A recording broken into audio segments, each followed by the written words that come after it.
Sometimes the most important decisions we make happen when we're 8 years old and don't know any better.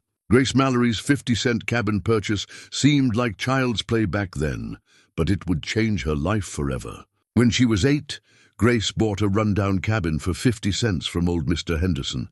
He said it was haunted and worthless. Now at 68 and recently widowed, Grace returns to Pine Hollow to face what she left behind. Inside the rotting walls, she finds hand-drawn maps, old journals, and a coded ledger. They point to a Civil War treasure worth millions. But how did something so valuable end up hidden in a cabin nobody wanted? Before we jump back in, tell us where you're tuning in from. And if this story touches you, make sure you're subscribed, because tomorrow I've saved something extra special for you. The mountain air carried the scent of pine and forgotten dreams as Grace Mallory's rental car wound through the narrow roads of Pine Hollow. 60 years had passed since she'd last seen these hills, yet every curve felt familiar, like following a melody half remembered from childhood. The late afternoon sun filtered through ancient evergreens, casting long shadows that danced across her windshield as she drove deeper into the valley that had shaped her earliest memories. Pine Hollow hadn't changed much. The same weathered mailboxes stood sentinel along the gravel road, many bearing names she recognized from her grandmother's stories. The Morrison place still had that crooked fence post. The old stone bridge over Willow Creek looked exactly as it had when she used to drop pebbles from its edge, watching them disappear into the rushing water below. But Grace had changed. The 8-year-old girl with pigtails and scraped knees had become a woman who'd buried her husband of 43 years just 6 months ago. Harold's funeral had been a blur of casseroles and condolences, well-meaning friends who kept telling her she needed to find herself now, as if she'd simply been misplaced somewhere behind 4 decades of marriage, 3 children, and the comfortable routines of suburban life. The cabin came into view as she rounded the final bend, and Grace's breath caught in her throat. It looked smaller than she remembered, which wasn't surprising. Everything from childhood appeared diminished when revisited through adult eyes. The logs had weathered to a deep gray, and the front porch sagged under the weight of accumulated years. Moss crept up the north side, and several shingles had slipped from the roof like loose teeth. Grace parked beside what had once been a garden, but now resembled a wild tangle of blackberry vines and volunteer saplings. She sat for a moment, hands resting on the steering wheel, remembering the day she'd bought this place with her allowance money and the audacious confidence that only children possess. Old Mr. Henderson had been sitting on that very porch, whittling a piece of cedar and muttering about property taxes. Grace had marched right up to him, her grandmother trailing behind with an amused smile, and announced she wanted to buy his cabin. This old place. Henderson had chuckled, his weathered face creasing into a grin. Child, this cabin's been nothing but trouble. Roof leaks, foundations settling, and some folks say it's haunted by the ghost of old Solomon Wright, who used to live here during the war. I'm not scared of ghosts, 8-year-old Grace had declared, pulling 2 quarters from her pocket. And I have 50 cents. Henderson had looked at her grandmother, Elizabeth, who'd simply shrugged and said, "The child knows her own mind."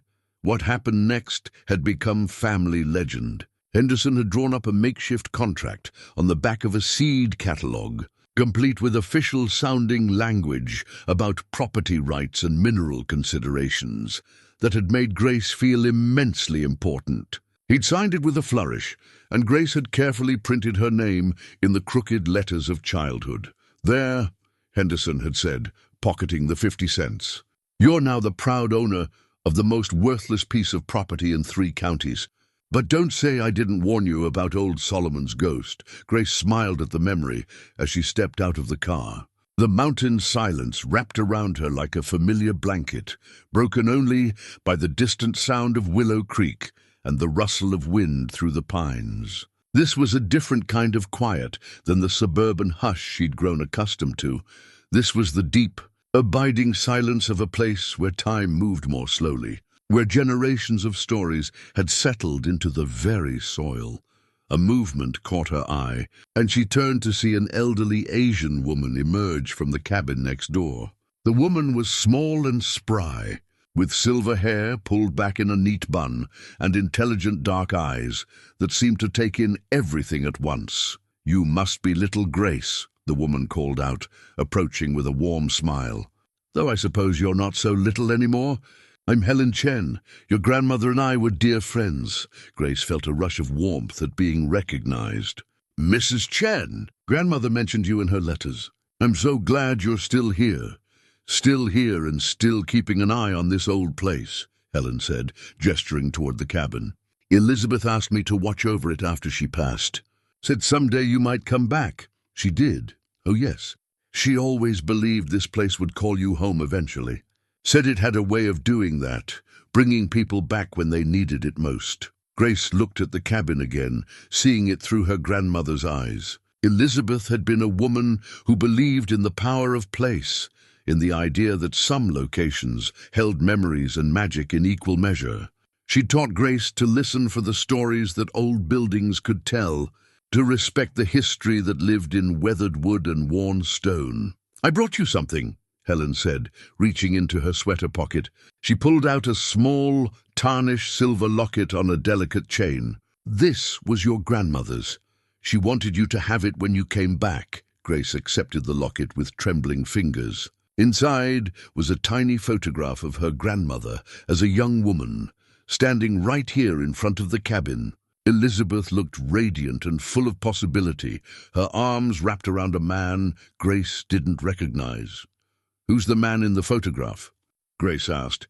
Helen's expression grew thoughtful. "That would be your great-grandfather, James. He died in the war, the Civil War, before Elizabeth was born. But she always said she could feel his presence here, especially in this cabin. I don't understand. How could she have a photograph with someone who died before she was born?" "Oh, this picture was taken much later," Helen explained. "Elizabeth had it made by a photographer in town who specialized in spirit photography. She was convinced James's ghost visited this place. Said he had unfinished business here." Grace studied the photograph more closely. There was something ethereal about the man's image, as if he was slightly out of focus, while everything else remained sharp and clear. "Your grandmother was quite convinced this cabin held secrets," Helen continued. "She spent hours here as a young woman, searching for something she could never quite name. She used to say the walls held memories, and if you knew how to listen, they'd tell you stories." As Helen spoke, Grace found herself studying the cabin with new eyes. What had seemed like simple decay now appeared more mysterious. The way certain boards had weathered differently than others, creating natural patterns that almost looked like symbols. The odd placement of some of the stones in the foundation, the carefully tended rosebush that somehow continued to bloom despite obvious neglect, as if someone or something was still caring for it. "Would you like some tea?" Helen asked. "I've got a pot brewing and I'd love to hear about your life, dear. Elizabeth always shared your letters with me. She was so proud of your children, your marriage, your life in the city." Grace nodded gratefully. The prospect of human connection, of sharing stories with someone who'd known her grandmother, felt like exactly what she needed. But as they walked toward Helen's cabin, she found herself glancing back at her childhood purchase with growing curiosity. The late afternoon light was hitting the windows at just the right angle, and for a moment, Grace could have sworn she saw movement inside, a shadow that seemed too purposeful to be merely the play of light and dust. She blinked, and it was gone, but the feeling remained. This place was waiting for something, or someone. Helen's cabin was warm and welcoming, filled with the comforting aromas of jasmine tea and fresh-baked bread. Photographs covered every surface. Family gatherings, mountain landscapes, and dozens of pictures featuring Helen and Elizabeth together over the years. The two women had clearly maintained a close friendship that had spanned decades. "Tell me about your children," Helen said as she poured tea into delicate china cups. "Elizabeth was always bragging about them." Grace accepted the cup gratefully, wrapping her fingers around its warmth.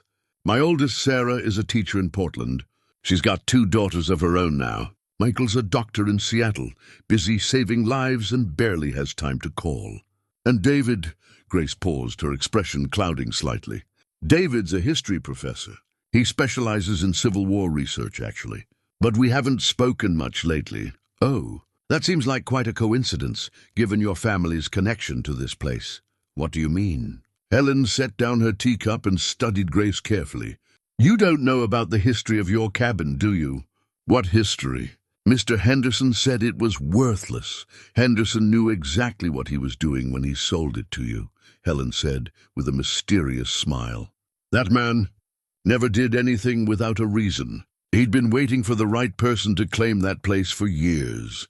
Grace felt a flutter of excitement, mixed with apprehension. What aren't you telling me? I think, Helen said, rising to refill their teacups, it's time you discovered that for yourself. But I will say this. Your 50-cent investment may have been the wisest purchase anyone in your family ever made. Outside, the sun was beginning to set behind the mountains, casting Pine Hollow in shades of gold and purple.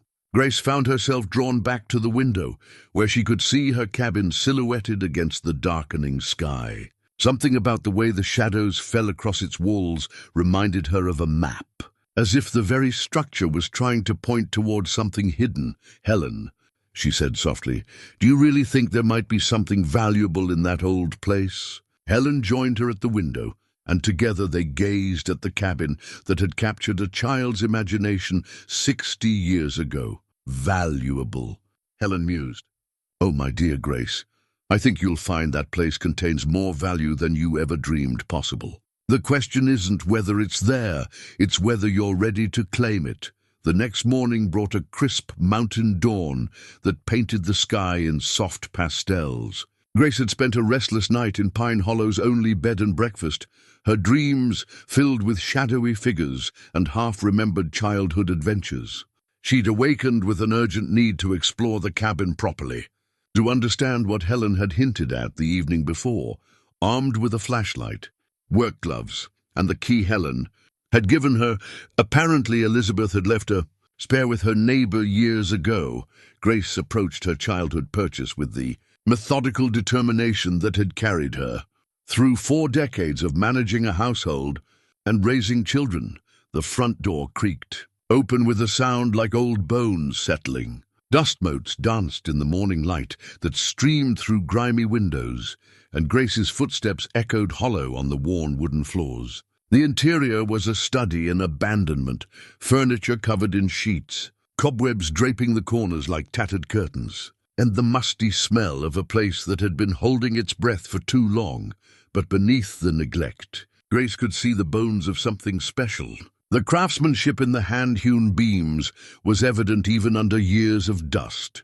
Someone had built this place to last, with attention to detail that spoke of pride and permanence. The stone fireplace dominated one wall, its hearth blackened by countless fires, and Grace could almost hear the echo of conversations and laughter that had once filled this space. She moved through the rooms slowly, letting her eyes adjust to the dim light and her memory adjust to the reality of the place. The kitchen still held an ancient wood-burning stove, its cast-iron surface pitted with rust but somehow maintaining its dignity. The bedroom contained a simple iron bedframe and a wooden chest that looked hand-carved.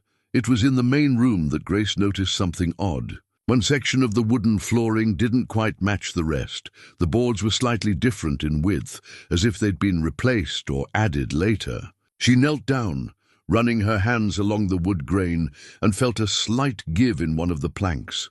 Her heart began to beat faster as she realized the board was loose. Working carefully with her fingers, she managed to lift it enough to reveal a gap beneath. The flashlight's beam revealed something that made her gasp. The corner of what appeared to be a leather portfolio wrapped in oiled cloth. With trembling hands, Grace extracted the package. The leather was old but well preserved, and inside she found treasures beyond her wildest expectations. Hand-drawn maps on yellowed paper, their lines faded but still legible. A small journal bound in cracked leather, its pages filled with careful handwriting in brown ink. And most intriguingly, a coded ledger with columns of symbols and numbers that meant nothing to her, but suggested secrets waiting to be unlocked. One of the maps caught her attention immediately. It showed the layout of Pine Hollow with remarkable detail, including landmarks she recognized, Willow Creek, the Stone Bridge, even the location of what was now Helen's cabin. But there were additional markings, symbols that seemed to indicate hidden locations throughout the valley. The journal proved even more fascinating. The first entry was dated 1863, written in a careful hand.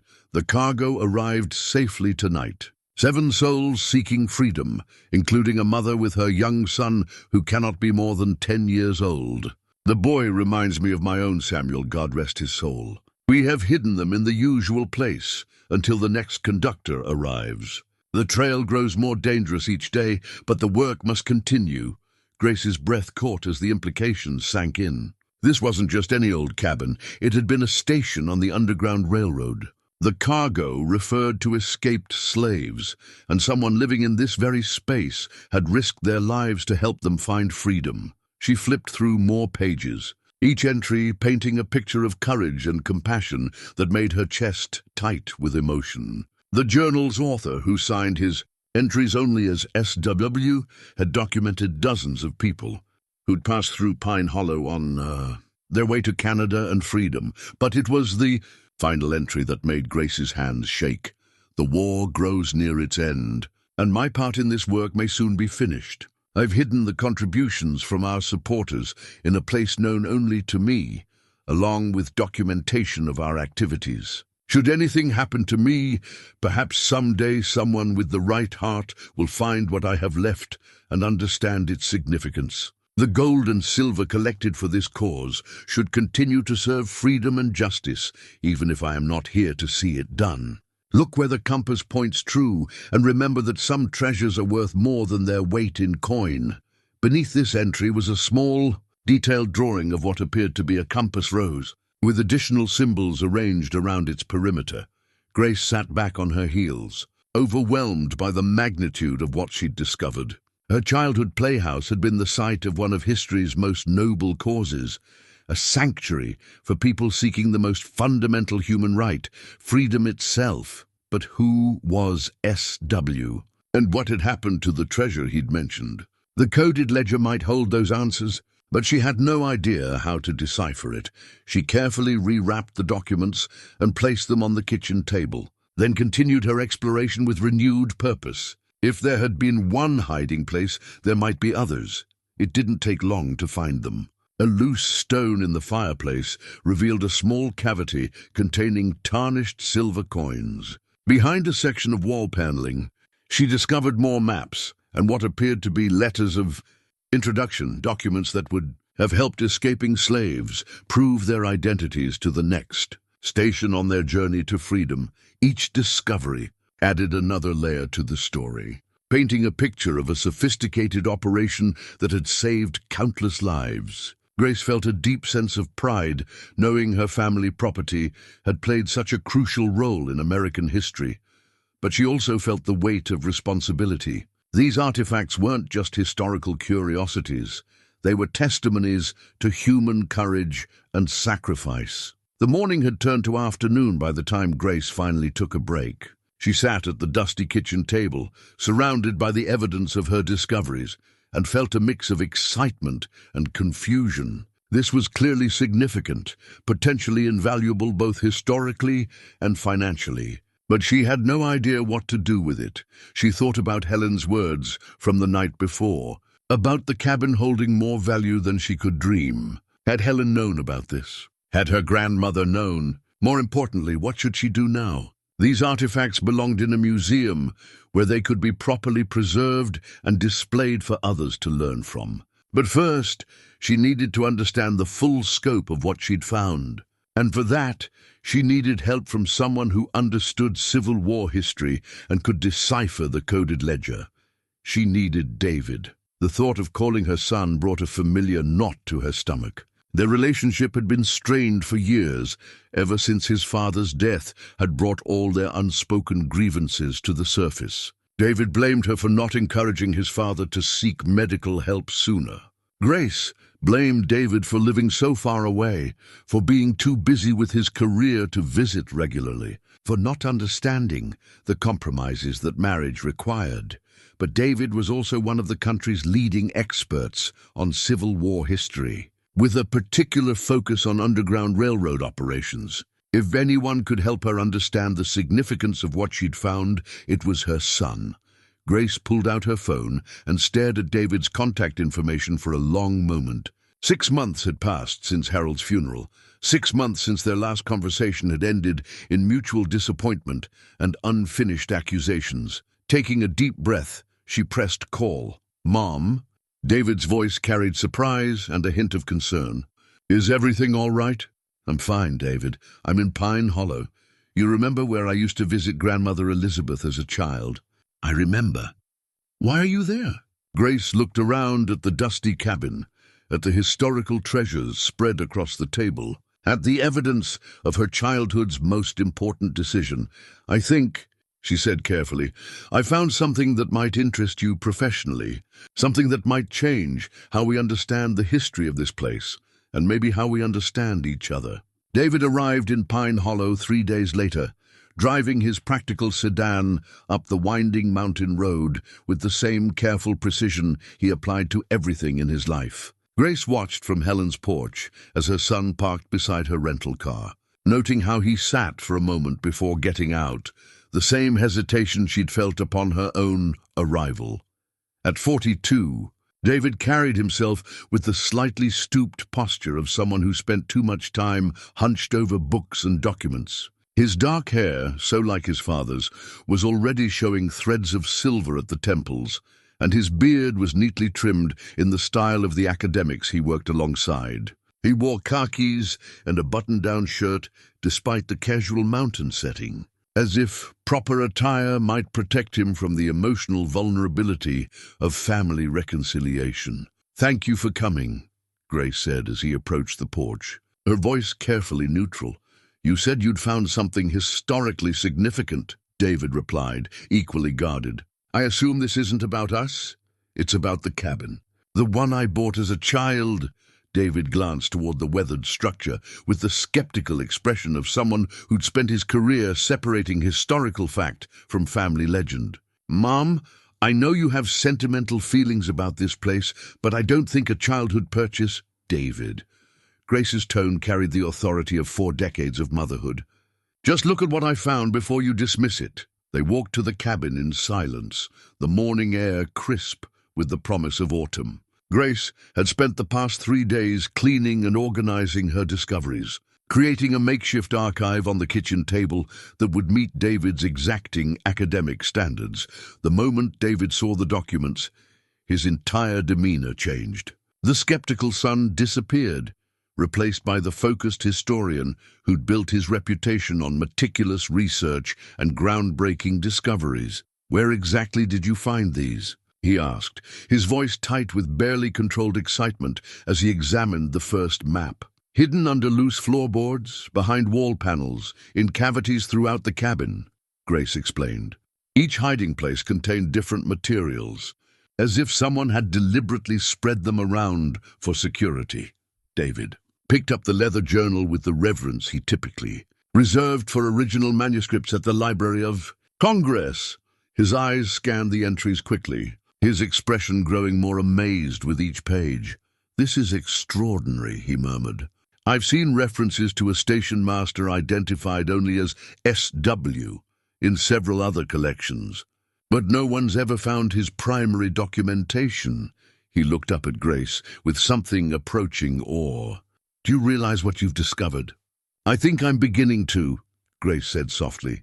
"This journal documents Underground Railroad activities in a region we've had very limited information about. The detail here, the numbers of refugees, the routes used, the network of supporters. This could rewrite what we know about operations in this part of the country." David carefully set down the journal and picked up the coded ledger. His fingers traced the symbols with the gentle touch of someone who understood the fragility of historical documents. "This appears to be a cipher," he said. "Probably a substitution code of some kind. During the Civil War, Underground railroad operators often used coded messages to communicate safely. If we can decipher this, it might reveal even more locations, more participants in the network. Can you decode it? I can try. I've worked with similar documents before. David paused, looking around the cabin with new appreciation. Mom, this place isn't just historically significant. It's potentially one of the most important underground railroad sites ever discovered in this region. For the first time in years, Grace saw her son's face light up with genuine enthusiasm, untempered by the careful restraint that usually characterized their interactions. This was David in his element, doing what he loved best, and she felt a flutter of the pride she'd once taken in his accomplishments. There's something else, Grace said, pulling out the compass she'd found in the fireplace cavity. This was with some of the other materials. I think it might be connected to the treasure mentioned in the journal. David examined the compass carefully. It was brass, tarnished with age, but still functional. Engraved on its face were the initials SW, and around the rim, a series of symbols that matched some of those in the coded ledger. Samuel Wright, David said suddenly. What? S.W. Samuel Wright. He was a local landowner who disappeared during the final months of the Civil War. There are records of him in the county archives, property deeds, tax records, but then nothing. Most people assumed he'd been killed in a skirmish or died of disease. But if he was operating an underground railroad station, he might have gone into hiding, Grace finished. Or been killed for his activities, David nodded grimly. Underground railroad operators lived dangerous lives. They were breaking federal law, risking imprisonment or worse. Many of them disappeared without a trace. They spent the next hour examining each document in detail, with David providing historical context for what Grace had discovered. She found herself watching her son as much as listening to his explanations, noticing how his usual careful distance seemed to evaporate when he was discussing his passion.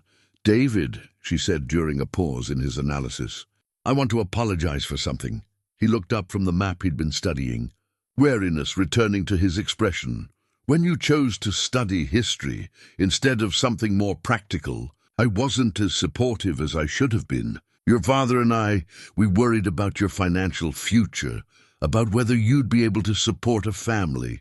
We didn't understand that this work was more than just a career to you. David set down the map slowly. You wanted me to be successful. We wanted you to be safe, Grace corrected. But we measured safety in the wrong terms. We should have recognized that you were following your calling, not just choosing a job. I never felt like you understood why this mattered to me, David said quietly. I'm beginning to understand now, Grace replied, gesturing toward the artifacts spread before them. Seeing you work with these documents, watching your face when you realized what we'd found, this isn't just your profession, is it? It's who you are. David was quiet for a long moment, his hands resting on the table beside Samuel Wright's journal.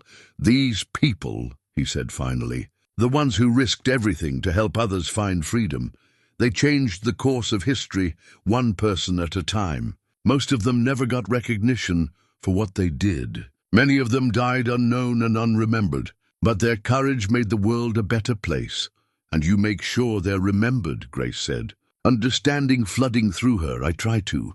David met her eyes for the first time since his arrival. I've spent years researching people like Samuel Wright, trying to piece together their stories from fragments and hints. To find this, to have actual documentation of his work, it's like discovering a lost piece of the puzzle that makes everything else make sense.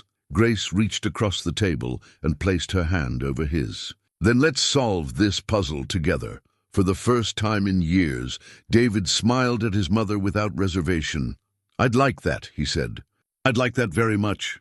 The coded ledger proved to be more complex than either Grace or David had initially anticipated. They spent the next morning hunched over the kitchen table, surrounded by notebooks, reference books David had brought from his home office, and several attempts at creating a cipher wheel that might unlock Samuel Wright's secrets. Most Civil War-era codes used substitution ciphers, David explained as he worked. where each symbol represents a letter or number. But this one seems more sophisticated. Look here. He pointed to a series of symbols that appeared repeatedly throughout the ledger. These might be coordinates, or they could represent landmarks. Grace watched her son work with growing admiration. His methodical approach reminded her of her late husband's careful way of solving problems, but David brought an intensity to the task that was uniquely his own. She could see him mentally cataloguing possibilities, testing theories, discarding approaches that didn't yield results. What if it's not just a substitution cipher? Grace suggested. What if some of these symbols mean different things depending on where they appear? David looked up from his work, considering her suggestion. You mean a polyalphabetic cipher?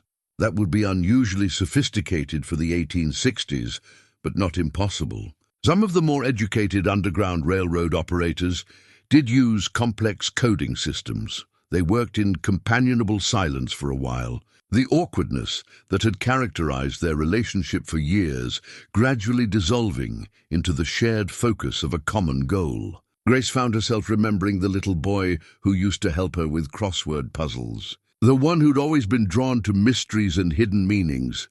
"Mom," David said suddenly, "can I ask you something about Dad?" Grace's hands stilled on the notebook where she'd been copying symbols. "Of course.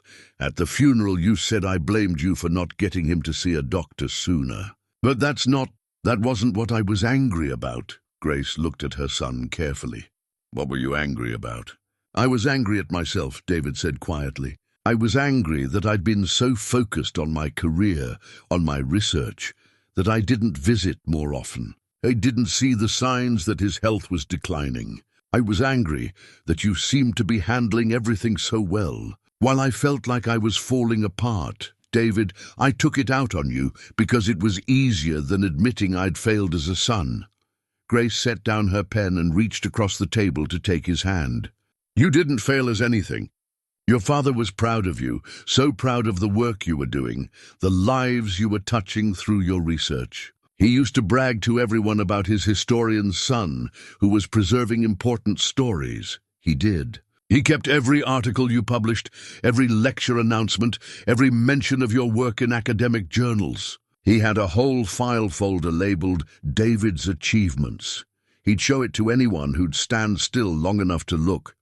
David's eyes filled with tears he'd been holding back for months. "I miss him. I miss him too," Grace said softly.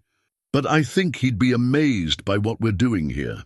He always said the best discoveries happen when people work together, when they combine different perspectives and skills." As if summoned by their conversation about cooperation, the cipher suddenly began to make sense. David had been focusing on the individual symbols, while Grace had been looking at the patterns they formed. When they combined their approaches, David's systematic analysis with Grace's intuitive pattern recognition, the code began to reveal its secrets. "Look at this," David said excitedly, pointing to a section of the ledger they'd been puzzling over. "If we use the compass rose as a key, with each symbol corresponding to a direction and distance, then these entries aren't just financial records, they're directions to specific locations."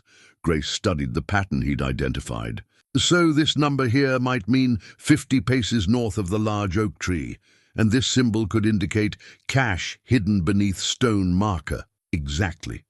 David's enthusiasm was infectious. Samuel Wright wasn't just documenting his Underground Railroad activities, he was creating a treasure map. They spent the next several hours working through the ledger systematically, decoding entry after entry. The picture that emerged was remarkable. Samuel Wright had not only operated a successful Underground Railroad station, but he'd also been collecting donations from supporters throughout the region, gold coins, silver jewelry, paper money, all contributed to fund the dangerous work of helping people escape slavery. But as the war drew to a close and Wright's situation became more precarious, he'd hidden these contributions in various locations around Pine Hollow, using the coded ledger to document where each cache could be found. "There are at least 12 different hiding places mentioned here," David said, his voice filled with amazement. "Some contain money, Others hold documents or supplies. But look at this final entry, the one marked with the largest symbol. Grace followed his finger to the last coded line in the ledger. When translated, it read, "Primary cache beneath the heart of the operation, where the compass points true and the light of freedom burns eternal." The heart of the operation, Grace mused. This cabin was clearly central to Wright's activities. And where the compass points true, the fireplace, they said simultaneously. They rushed to the stone fireplace, examining it with new eyes. The hearth was large enough to accommodate substantial fires, built from local stone with careful craftsmanship. But as they studied it more closely, they noticed something unusual about the arrangement of the stones. "David, look at this," Grace said, pointing to a section of the hearth where the stones seemed to form a pattern. "If you trace the arrangement of these darker stones, doesn't it look like a compass rose?" David finished. "It's been right here all along, hidden in plain sight." They knelt beside the hearth, running their hands along the stone pattern. One of the stones, the one positioned at magnetic north on the compass rose, felt slightly loose when pressed. "Mom, I think we need to move this stone," David said. "But we should be careful. If there's something buried beneath it, we don't want to damage whatever Wright left behind." Using tools from Grace's rental car, they carefully worked the loose stone free. Beneath it was a metal box, green with age but still intact. David lifted it out with the reverence of an archaeologist handling a priceless artifact. Inside the box, wrapped in oiled cloth, they found a collection that took their breath away. Gold coins bearing dates from the 1850s and early 1860s, silver jewelry that had clearly been donated by supporters of the cause, and a final letter from Samuel Wright himself. But it was the letter that proved most valuable, not for its monetary worth, but for the story it told, and the revelation it contained about Grace's own family history. Samuel Wright's final letter, dated April 1865, was written in the same careful hand they'd come to recognize from the journal entries. But this document carried a weight of finality that made both Grace and David handle it with special reverence. "My dear friend," the letter began, "if you are reading this, then my fears have come to pass, and I am no longer able to continue the work that has defined these past years of my life. I write this knowing that Confederate forces are closing in on our operation, and I may not live to see the peace that surely must come soon." David's voice caught slightly as he read aloud, the reality of Samuel Wright's courage becoming more personal with each word. "I have hidden the contributions from our supporters in locations throughout this valley, each marked in the cipher you will find with this letter. But more importantly, I must tell you something about this cabin and the family who will someday claim it." Grace and David exchanged glances, sensing they were about to learn something that would change their understanding of their own history. David continued reading. "The young woman who helped me establish this station, who risked her own life countless times to guide refugees to safety, was Elizabeth Morrison. She was barely 18 when she first approached me, having heard rumors of our work through her church connections. What began as occasional assistance grew into a partnership that saved more lives than I can count." "Elizabeth Morrison," Grace whispered. "That was my great-great-grandmother's maiden name, before she married and became Elizabeth Wright." "Right." David looked up from the letter. "Mom, are you saying—" "Elizabeth Morrison married Samuel Wright's son James after the war ended," Grace said, her voice filled with amazement.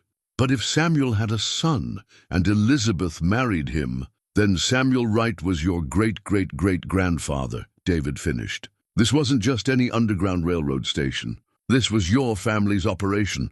They sat in stunned silence for a moment, absorbing the magnitude of this revelation. The cabin Grace had bought for 50 cents wasn't just a piece of property. It was her ancestral home, the place where her family had risked everything to help others find freedom. "There's more," David said, returning to the letter. "Samuel writes, I have arranged for this property to remain in the family, with instructions that it should someday be claimed by someone who understands its true value. The legal documents are hidden with this letter, along with proof of the Morrison family's role in our work. Elizabeth's descendants should know of her courage and be proud of the legacy she helped create. Grace felt tears streaming down her face as the pieces of her family history clicked into place. Her grandmother Elizabeth's mysterious knowledge about the cabin, her insistence that it held secrets, her conviction that Grace would someday return, it all made sense now. She knew, Grace said softly. Grandmother Elizabeth knew about our family's connection to this place. That's why she encouraged me to buy it. Why she was so pleased when old Henderson agreed to sell it to me. Henderson must have known too, David said. Maybe his family was part of the network of supporters. He was waiting for the right person to claim the cabin, someone from the family who'd originally operated it. They spent the rest of the morning following the compass directions from the coded ledger, venturing into the woods around the cabin to locate the hidden caches Samuel Wright had described. Each discovery brought new treasures, not just gold and silver, but documents, photographs, and personal items that painted a vivid picture of the Underground Railroad operation. The brass compass that had belonged to Samuel proved invaluable for navigation. Despite its age, it still pointed true north, and its engraved symbols matched perfectly with the coded directions in the ledger. Their first successful excavation was beneath a distinctive boulder about 50 yards north of the cabin. Following the compass bearing and counting off the paces described in the code, they found a waterproof container holding a collection of silver coins and a daguerreotype photograph of a young woman who could only be Elizabeth Morrison. "Look at her face," Grace said, studying the photograph carefully. "She's so young, but you can see the determination in her eyes." She knew the risks she was taking.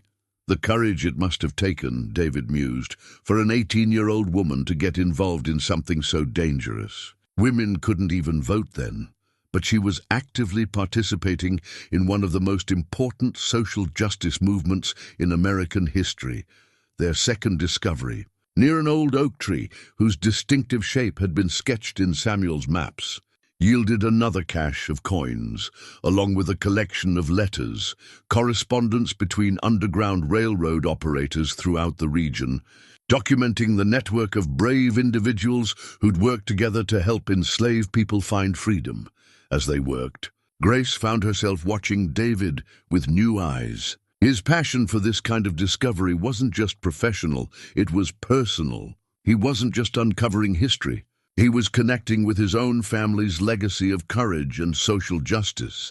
"David," she said, as they rested against the old oak tree, "I want you to know something. Your father and I, we may not have understood your work, but we were never disappointed in who you became. You're carrying on a family tradition we didn't even know existed."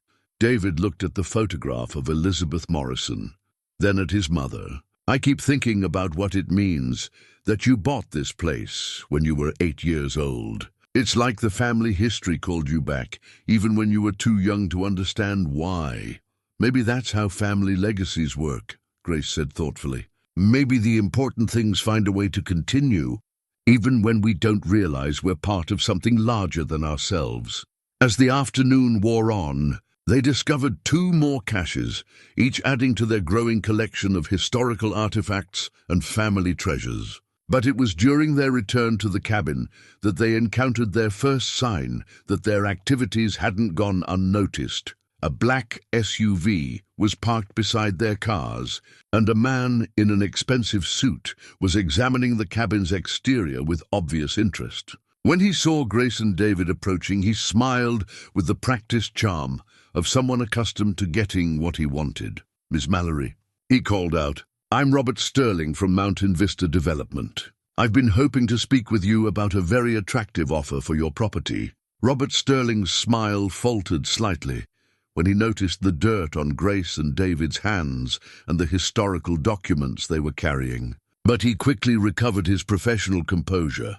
"I hope I'm not interrupting anything important," he said, his eyes taking in every detail of their discoveries with the sharp assessment of someone who recognized valuable items when he saw them. I represent a development company that's very interested in this area for a luxury resort project. This property isn't for sale, Grace said firmly, instinctively moving to shield the artifacts from his view. Oh, I think you might be interested in hearing our offer, Sterling continued smoothly. We're prepared to pay substantially above market value, enough to ensure a very comfortable retirement. And frankly, this old cabin needs more work than most people can afford. David stepped closer to his mother, his historian's instincts alerting him to something wrong about this situation. How did you know to find us here? This property isn't listed anywhere. Sterling's smile became more forced. Word travels quickly in small communities. We make it our business to know about available properties in areas that interest us. But this property isn't available, Grace repeated. And I don't recall putting out any indication that I was interested in selling. Well, that's what I'm here to discuss, Sterling said, pulling a folder from his briefcase. Our research indicates there may be some questions about your legal ownership of this land. Property records from the 1960s can be unreliable. We'd like to help you avoid any potential legal complications by making a fair purchase now. Grace felt a chill that had nothing to do with the mountain air. What kind of legal complications? Oh, probably nothing serious, Sterling said with practiced casualness. But when property has been transferred through informal agreements, sometimes there are gaps in the documentation. Our legal team has identified some potential issues that could be expensive to resolve. David's expression had grown increasingly suspicious during this exchange. What kind of research are you talking about? Property records are public information, but they don't typically indicate when someone might be considering selling. Sterling's professional mask slipped slightly. Mr. Mallory, I think you'll find that Mountain Vista Development has considerable resources for identifying promising opportunities. We're prepared to make your mother an offer that would resolve any potential legal issues and provide substantial compensation. Are you threatening us? Grace asked, her voice carrying the steel that had gotten her through 43 years of marriage and raising 3 children. Not at all, Sterling said quickly. I'm simply pointing out that legal battles over property ownership can be very expensive, especially when they involve properties with uncertain histories. Grace and David exchanged glances, both recognizing the barely veiled threat in Sterling's words. Somehow, Mountain Vista Development had learned about their discoveries and was trying to use intimidation to force a sale. I think this conversation is over, David said firmly. My mother has made it clear that the property isn't for sale. Sterling's expression hardened. I'd encourage you both to reconsider.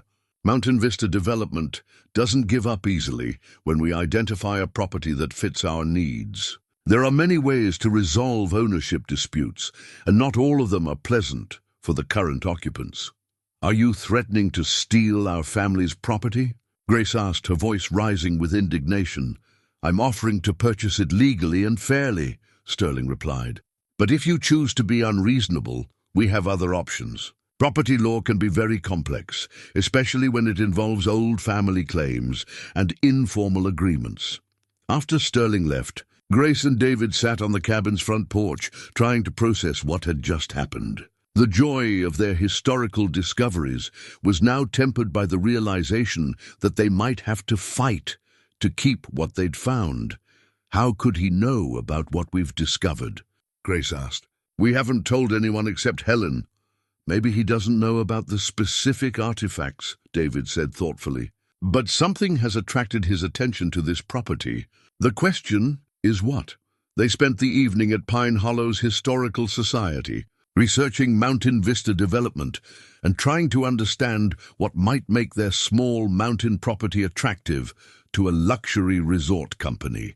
The elderly volunteer librarian, Mrs. Patterson, proved to be a wealth of local knowledge. Oh, those Mountain Vista people have been sniffing around Pine Hollow for months, she said, pulling out files on recent property transactions. They've bought up most of the land on the south side of the valley, claiming they want to build some kind of high-end retreat center. What's special about this area? David asked. Well, there are the hot springs about 2 miles up the ridge, Mrs. Patterson said. And the valley has beautiful views, of course. But I've always suspected there was something else drawing their interest. She leaned closer, conspiratorially. My late husband worked for the county assessor's office for 30 years. He used to say that this whole area sits on valuable mineral deposits, not gold or silver, but rare earth elements that are worth a fortune to technology companies. Grace felt the pieces clicking into place. So they're not just interested in building a resort. I don't think so, Mrs. Patterson agreed.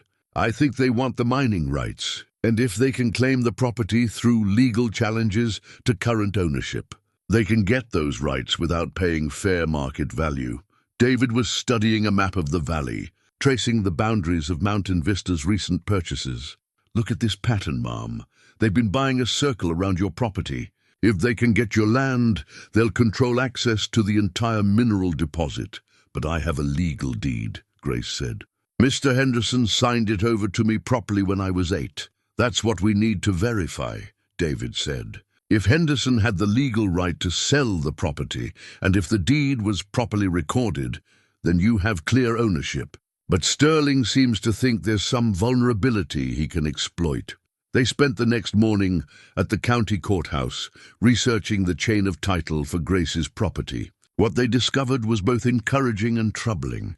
The good news was that Henderson had indeed had legal authority to sell the cabin to Grace, and the deed had been properly recorded, despite the unusual circumstances of the sale. But they also discovered that Mountain Vista Development had filed several legal challenges to property ownership throughout Pine Hollow, claiming that old deeds were invalid due to surveying errors or inadequate documentation. They're using legal technicalities to steal people's land, David said angrily as they reviewed the court filings. Even when they lose in court, the legal costs are often enough to force people to sell rather than fight. Grace studied the weathered photograph of her great-great-grandmother Elizabeth that they'd found in one of Samuel Wright's caches. The young woman's determined expression seemed to offer guidance across the generations. Elizabeth Morrison risked her life to fight injustice, Grace said quietly. I think it's time we followed her example. The revelation came while David was reviewing Samuel Wright's original property documents in the quiet hours before dawn. Grace had been unable to sleep, her mind churning with worry about Mountain Vista's threats. So she joined her son at the kitchen table where he'd been working by lamplight. Mom, David said suddenly, his voice filled with amazement. You need to see this. He spread out a large, official-looking document that had been hidden in the deepest part of Samuel Wright's cache, a formal property deed and survey map dated 1863. This isn't just a deed for the cabin, David explained, his finger tracing the boundary lines marked on the aged paper. Look at the acreage description. Grace leaned closer, squinting at the faded ink. The legal description seemed to go on forever, listing landmarks, creek boundaries, and ridgelines that encompassed far more than the small plot she'd imagined buying as a child. I don't understand, she said. How much land are we talking about? David had been cross-referencing the 1863 survey with modern property maps, and his calculations were staggering. Mom, according to this original deed, the one that Henderson was legally bound to honor when he sold you the property, you don't just own the cabin and the immediate grounds. He pulled out a contemporary map of Pine Hollow and began marking the boundaries described in Samuel Wright's deed. You own approximately 2,000 acres, including the mineral rights, water rights, and everything Mountain Vista has been trying to acquire through their individual property purchases. Grace stared at the maps in disbelief. That's impossible. Mr. Henderson sold me a rundown cabin for 50 cents. He wouldn't have given me 2,000 acres. He might not have known what he was selling, David said. Look at this notation on the original deed. He pointed to a handwritten addition in Samuel Wright's careful script.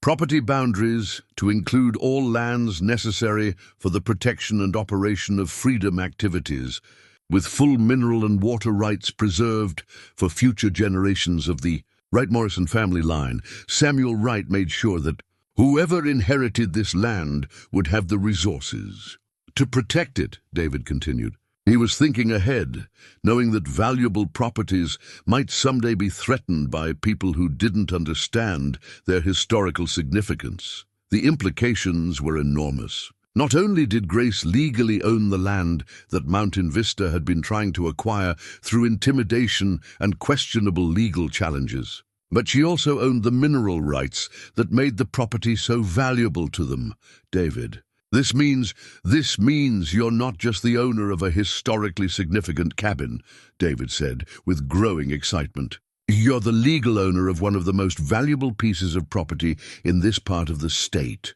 Mountain Vista has been building their entire development plan around acquiring land that you already own.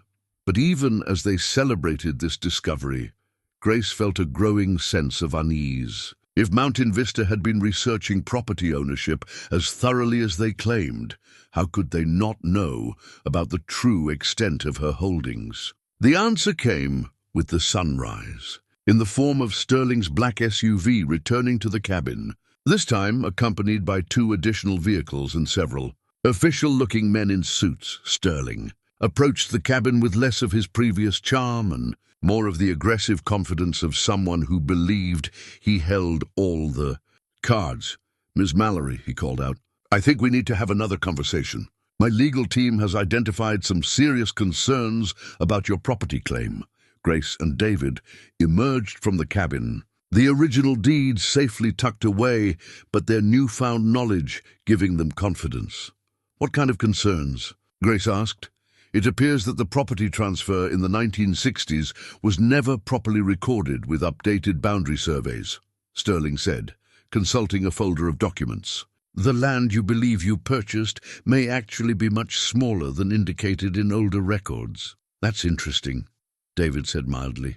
"Because we've been doing some research of our own." Sterling's expression tightened slightly. "Mr. Mallory, I'm sure you mean well, but property law is complex. These historical boundary disputes can be very difficult to resolve without extensive legal resources." "You're absolutely right," Grace said. "Property law is complex, which is why we've had everything professionally verified." She nodded to David, who produced a folder containing not only photocopies of Samuel Wright's original deed, but also a formal legal opinion from a property attorney they'd consulted by phone the previous evening. "According to this legal analysis," David said, "my mother's property ownership is not only valid, but encompasses approximately 2,000 acres, including all mineral and water rights." The color drained from Sterling's face as he recognized the implications of what David was saying.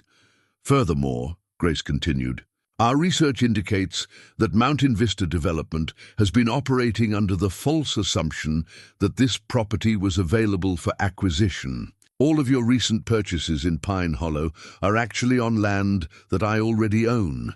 Sterling's professional composure cracked completely. "That's impossible. We've done extensive title research." "You've done research based on incomplete records," David interrupted. "The original 1863 deed was never properly cross-referenced with later property transfers because the historical documents were lost." "But we found them." One of Sterling's associates whispered something urgent in his ear, and Sterling's expression grew desperate. "Ms. Mallory, I think there's been a misunderstanding. Mountain Vista Development has already invested millions of dollars in this project, based on our understanding of property ownership in this valley. Surely we can reach some kind of accommodation." "The accommodation is simple," Grace said firmly. "Mountain Vista Development can abandon its plans to develop Pine Hollow, or it can negotiate a fair lease agreement for the portions of land you've been illegally occupying." "You can't be serious," Sterling said. "We have contracts, commitments to investors." "You have contracts based on fraudulent property claims," David said. "I'd suggest you consult with your legal team about the implications of that." After Sterling and his associates left, much less confidently than they'd arrived, Grace and David sat on the porch, watching the morning mist rise from the valley that now belonged entirely to Grace. "You realize what this means, don't you?" David said quietly. It means I own more land than I know what to do with, Grace replied. It means you have the power to preserve Pine Hollow exactly as it is, David corrected. You can protect the historical sites, the natural beauty, the community character that drew people like Samuel Wright and Elizabeth Morrison to this place. Grace looked out over the valley, imagining her great-great-grandmother walking these same ridges, risking her life to help others find freedom. The weight of that legacy and the responsibility it carried settled on her shoulders like a mantle passed down through generations. I think, she said slowly, that's exactly what Samuel Wright intended when he wrote that deed. He was making sure future generations would have the power to protect what matters most. David smiled. And for the first time since Harold's death, Grace felt truly confident about the path forward. So what do we do now? David asked. Grace fingered the silver locket Helen had given her, the one containing the photograph of her grandmother. Inside that locket was proof of a family legacy of courage and justice that stretched back over a century. Now, she said, we figure out how to honor that legacy properly. The week following their confrontation with Sterling brought a flurry of activity that transformed the quiet mountain valley into the center of a legal and historical storm. Word of Grace's discovery had spread through academic and legal circles, drawing attention from historians, journalists, and civil rights organizations who recognized the significance of finding intact Underground Railroad documentation. Professor Maria Santos from the State University arrived on Tuesday, bringing with her a team of graduate students and preservation specialists who began the delicate work of cataloging and protecting the artifacts Grace and David had found. Her enthusiasm for the discovery was infectious, and Grace found herself swept up in the excitement of contributing to historical understanding. Mrs. Mallory, Professor Santos said as she carefully examined Samuel Wright's journal, you have no idea how rare this kind of find is. Most Underground Railroad documentation was deliberately destroyed to protect the people involved. To have this level of detail, with maps and financial records, it's unprecedented. But alongside the academic excitement came mounting pressure from Mountain Vista Development. Sterling's initial threats had given way to a sophisticated legal campaign designed to tie up Grace's property rights in court for years. They'd filed injunctions, demanded surveys, and challenged every aspect of the historical deed that established her ownership.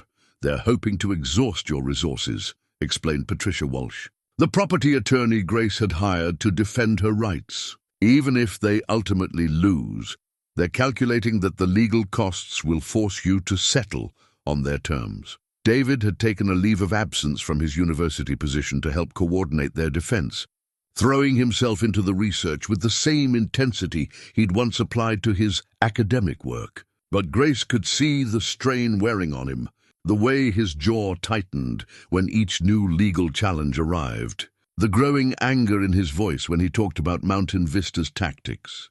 They're not just trying to steal your land, he said one evening as they reviewed the latest court filings.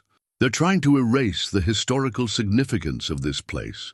If they succeed, Samuel Wright Station will be bulldozed for a spa resort, and all those stories of courage will be lost forever. It was Helen Chen who provided the perspective that helped Grace see beyond the immediate legal battle. The elderly neighbor had become a daily visitor, sharing stories of her decades-long friendship with Grace's grandmother and offering quiet wisdom, gleaned from 8 decades of life experience. Your grandmother always said this place would test whoever tried to claim it, Helen said, as they sat on the cabin's front porch, watching the sun set behind the mountains. She said it would reveal whether someone was worthy of Samuel Wright's legacy. What do you mean? Grace asked. Elizabeth Morrison didn't just help escaped slaves find freedom, Helen explained. She fought against people who wanted to profit from human suffering. She chose courage over comfort, justice over safety. Now you're facing the same kind of choice? Grace nodded slowly, understanding the parallel. Mountain Vista represented the same kind of callous opportunism that Samuel Wright and Elizabeth Morrison had fought against, people who saw only profit where Others saw human dignity and historical significance. The turning point came when David discovered something in the county archives that changed everything. He'd been researching Mountain Vista's corporate structure, trying to understand who was really behind their aggressive tactics, when he found a connection that made him call Grace immediately. "Mom, you need to get down to the courthouse right away," he said, his voice tight with excitement and anger. "I've found something about Mountain Vista that changes the whole situation." Grace arrived to find David surrounded by corporate filings and financial documents, his face grim with determination. "Mountain Vista Development isn't what they claim to be," he said without preamble. "They're a subsidiary of Titan Mining Corporation, the same company that's been strip mining mineral deposits throughout the region." "What does that mean?" "It means they're not planning to build a luxury resort," David explained. "They're planning to strip mine the rare earth deposits under Pine Hollow. The resort was just a cover story to justify their land acquisition." Grace felt sick as the implications sank in. "They would destroy everything." "Everything," David confirmed. "The cabin, the historical sites, the entire valley ecosystem. They'd turned Pine Hollow into an open-pit mine. The revelation gave their legal battle new urgency and new allies. Environmental groups joined forces with historical preservation societies to support Grace's fight, recognizing that protecting her property rights meant protecting both cultural heritage and natural resources. But Mountain Vista responded by escalating their tactics. They began filing challenges to every property owner in Pine Hollow, claiming that historical property records throughout the valley were invalid. They brought in a team of lawyers who specialized in mineral rights disputes, and they started pressuring local officials to expedite their permit applications. They're trying to create so much legal chaos that no one can effectively oppose them, Patricia Walsh explained during a strategy meeting. "It's a scorched earth approach. They're willing to destroy the community's faith in property rights if it gets them what they want." The stress was taking its toll on everyone involved. Grace found herself waking up in the middle of the night, worrying about whether she had the strength to continue fighting. David was working 18-hour days, coordinating with lawyers, historians, and environmental groups while trying to complete the academic documentation that would establish the site's historical significance. It was during one of these sleepless nights that Grace made a decision that would determine the outcome of their battle.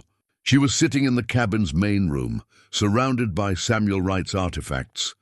When she realized what she needed to do the next morning, she called a meeting that brought together everyone who had been supporting their cause: Patricia Walsh, Professor Santos, David, Helen Chen, and representatives from the various organizations that had rallied to their defense.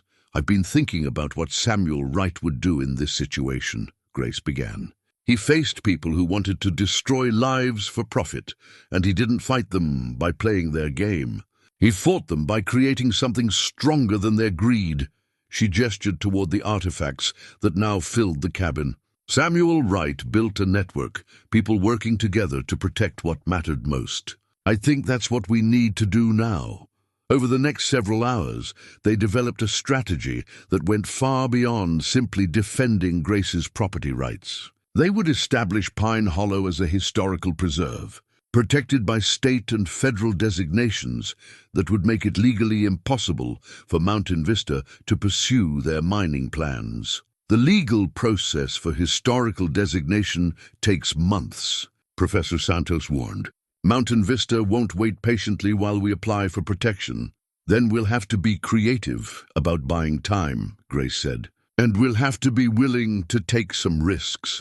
David looked at his mother, with the same expression she'd seen on his face as a child, when he was working through a particularly challenging puzzle. "What are you thinking?" he asked. Grace picked up the brass compass that had belonged to Samuel Wright, its needle still pointing true north after more than a century and a half. "I'm thinking it's time to stop reacting to Mountain Vista's moves and start making some moves of our own," she said. "Samuel Wright didn't preserve this place by hiding from his enemies. He preserved it by being bolder and smarter than they were." The room fell silent as everyone absorbed the implications of what Grace was proposing. "Are you suggesting we go on the offensive?" Patricia Walsh asked. "I'm suggesting we honor the legacy we've inherited," Grace replied. Elizabeth Morrison didn't wait for someone else to solve the problem of slavery. She acted. Samuel Wright didn't hope someone else would help escaped slaves find freedom. He created a solution. She looked around the room at the faces of people who'd committed themselves to protecting Pine Hollow's history and future. "It's time we created our own solution." The plan Grace had conceived was audacious in its simplicity. Instead of waiting for Mountain Vista to complete their legal maneuvering, they would beat them to the courthouse with a comprehensive application for historical designation that would permanently protect Pine Hollow from development. But the plan required something that none of them had anticipated when they'd started this fight. They needed to locate and document all of Samuel Wright's remaining caches before Mountain Vistas. Lawyers could claim the artifacts were evidence of unclear property boundaries. "We have 72 hours, Professor Santos announced after reviewing the legal timeline. "Mountain Vista has scheduled a hearing for Friday morning to challenge the validity of your deed. If we can present complete archaeological documentation of the Underground Railroad station before that hearing, we can establish historical significance that supersedes their property claims." The next 3 days transformed Pine Hollow into an archaeological dig site. David coordinated teams of graduate students who worked around the clock to follow every clue in Samuel Wright's coded ledger. Grace found herself at the center of the operation, using her intimate knowledge of the property to guide the search teams to locations that matched the compass directions and landmark descriptions. The iron strongbox they discovered on the second day of searching proved to be the most significant find yet. Buried beneath a natural rock formation that Samuel Wright had described as the Eagle's Perch, the strongbox contained not just additional gold and silver, but documents that revolutionized their understanding of the Underground Railroad operation. "These are safe passage letters," David explained excitedly as he examined the contents. "Official documents that Underground Railroad conductors could use to vouch for escaped slaves traveling through dangerous territory." But more importantly, the strongbox contained Samuel Wright's master map, a detailed survey of the entire Pine Hollow Valley that showed not just the locations of his treasure caches, but the routes used by freedom seekers traveling through the region. "Look at this," Professor Santos said, spreading the master map on the cabin's kitchen table. Wright wasn't just operating a single station. He was coordinating a network that stretched across 3 counties. This valley was a central hub for Underground Railroad activity throughout this part of the state.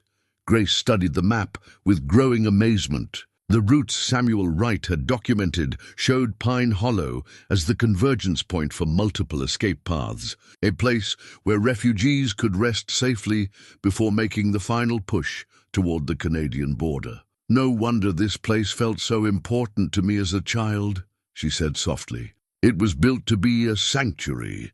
The discovery of the master map also revealed something that changed their legal strategy entirely. Samuel Wright had documented mineral deposits throughout the valley, not because he planned to mine them, but because he wanted to ensure that future generations would understand the true value of what they were protecting. He knew the land was worth millions, David realized. But he also knew that its real value wasn't in what could be extracted from it.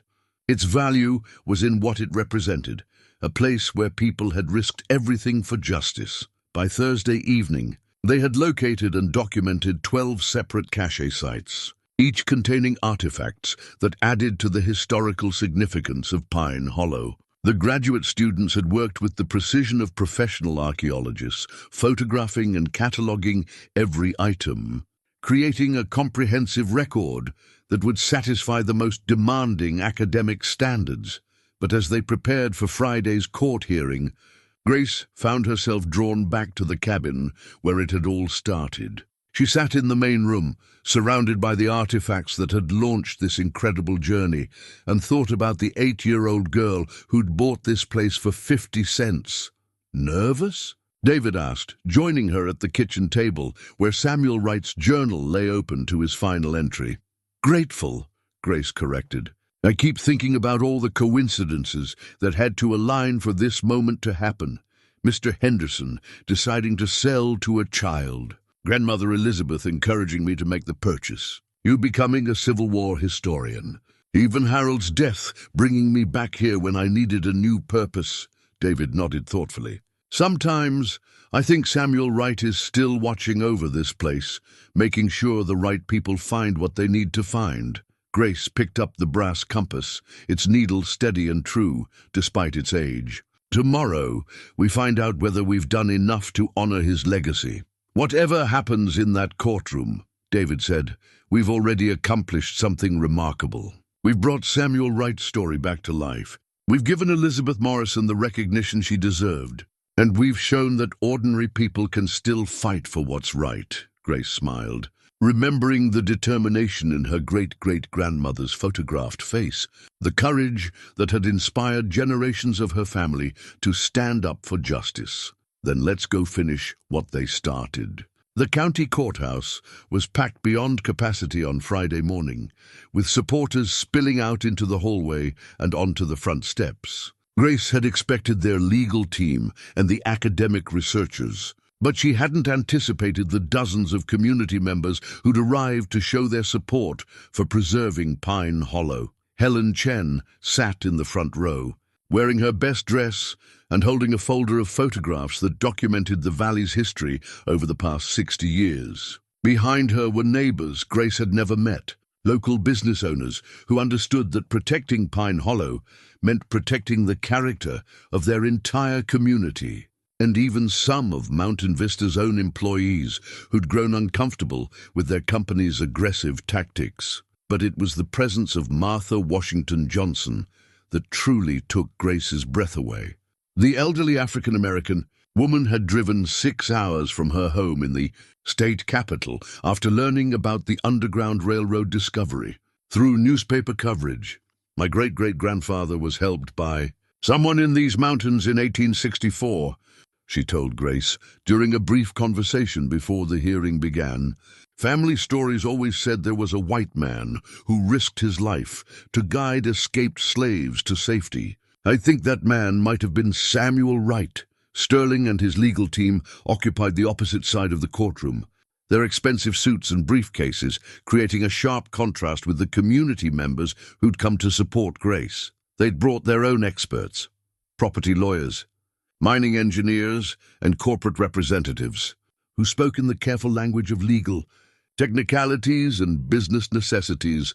Judge Patricia Morrison, no relation to Grace's family, despite the coincidental surname, called the hearing to order with the gravity befitting a case that had attracted statewide attention.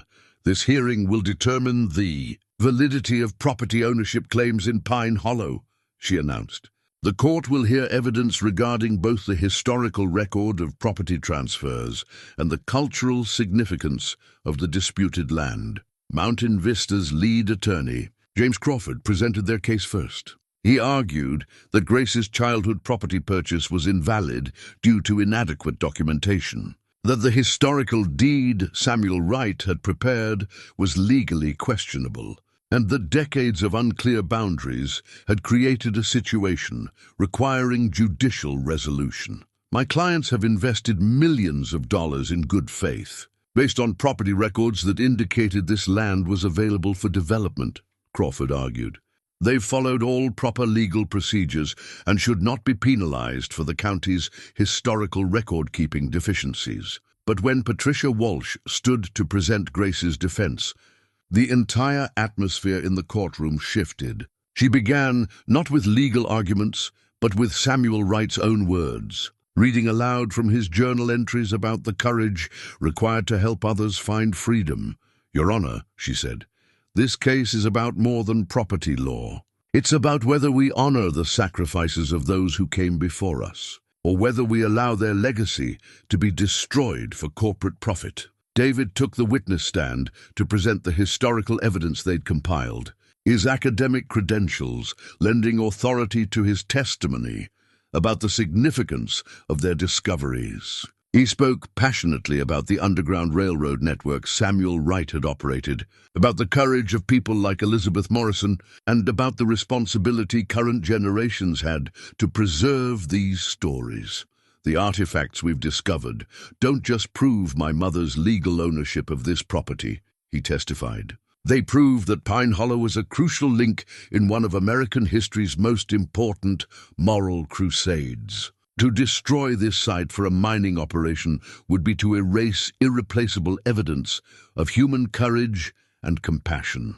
Professor Santos presented the academic community's assessment of the find, explaining how the documentation Grace had discovered filled crucial gaps in historians' understanding of Underground Railroad operations in the region, but it was Grace's own testimony that proved most compelling.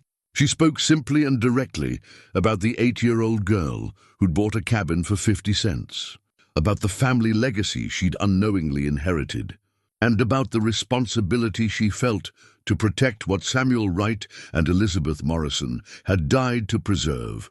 "Your Honor," she said, "I could sell this land tomorrow and live comfortably for the rest of my life. But some things are worth more than money. This place represents the best of what people can be when they choose courage over comfort, justice over profit. If we let it be destroyed now, we lose more than historical artifacts.